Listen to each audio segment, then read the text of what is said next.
Experiencing the Depths of Jesus Christ by Madame Jeanne Guyon. Chapter 5. Periods of Dryness. In Chapter 4, we touched on the subject of spiritual dry spells. If you set forth for the spiritual lands that have been described in these first chapters, you must realize that times of dryness await you. It would be wise of us, then, to continue this subject for just a little while longer. Dear reader, you must realize that God has only one desire.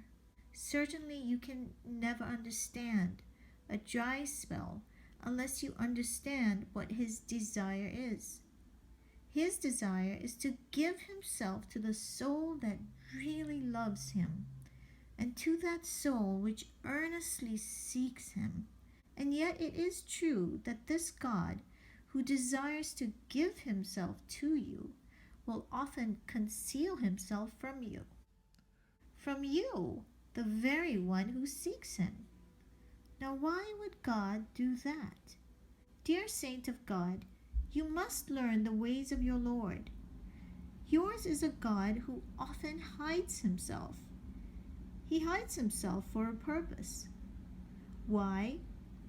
His purpose is to rouse you from spiritual laziness.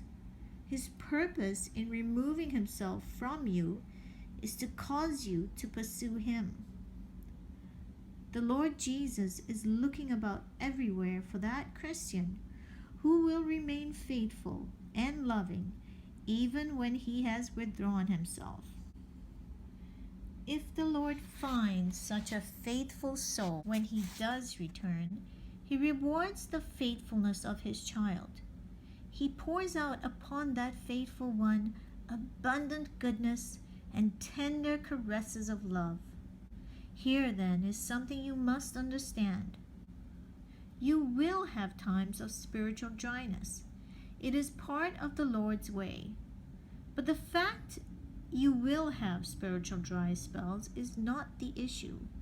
The important question is, what will you do in a time of spiritual dryness? At this point, you must learn something about your natural tendencies. It will be the natural thing for you during a dry season to try to prove your love to the Lord. During a spiritually dry season, you will find that you will try to prove to the Lord your faithfulness toward Him. You will do this by exerting your strength. Unconsciously, you will be hoping by such self-effort to persuade Him to return more quickly. No, dear Christian, believe me, this is not the way to respond to your Lord in seasons of dryness. What then shall you do? You must await the return of your beloved with patient love.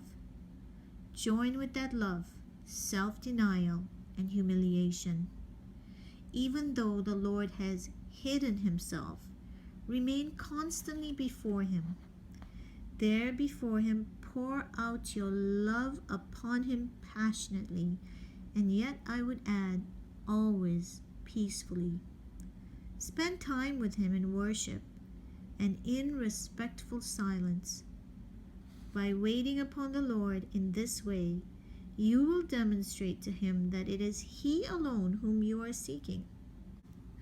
You see, you will be demonstrating that it is not the selfish enjoyment which you receive from being in His presence that causes you to love Him. You will be showing that it is not the pleasure which you experience, but your love that motivates you. There is a quotation from the Apocrypha that speaks of such seasons. Do not be impatient in times of dryness and darkness. Allow the removals and delays of the consolations of God. Draw near to Him and wait upon Him patiently, that your life may be increased and be renewed.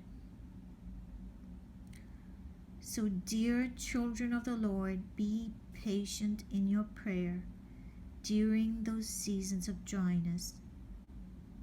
Let me ask you a question. What if the Lord called upon you to spend your whole lifetime waiting for His return to you? How would you conduct yourself if this were the lot the Lord should mete out to you for all the rest of your life? What would you do? Do this. Wait upon Him in a spirit of humility, in a spirit of abandonment, with contentment and resignation. Spend your time in that wonderful kind of prayer which I have mentioned in chapter 4. Come before Him quietly and peacefully, recalling your mind to His presence, even though His presence may evade you. As you do these things, accompany them all with pleas of sorrowful, plaintive love and expressions of yearnings for your lover's return. I wish to assure you that if you will conduct yourself this way, it will please the heart of God greatly. Such an attitude will compel Him to return to you much more quickly than any other.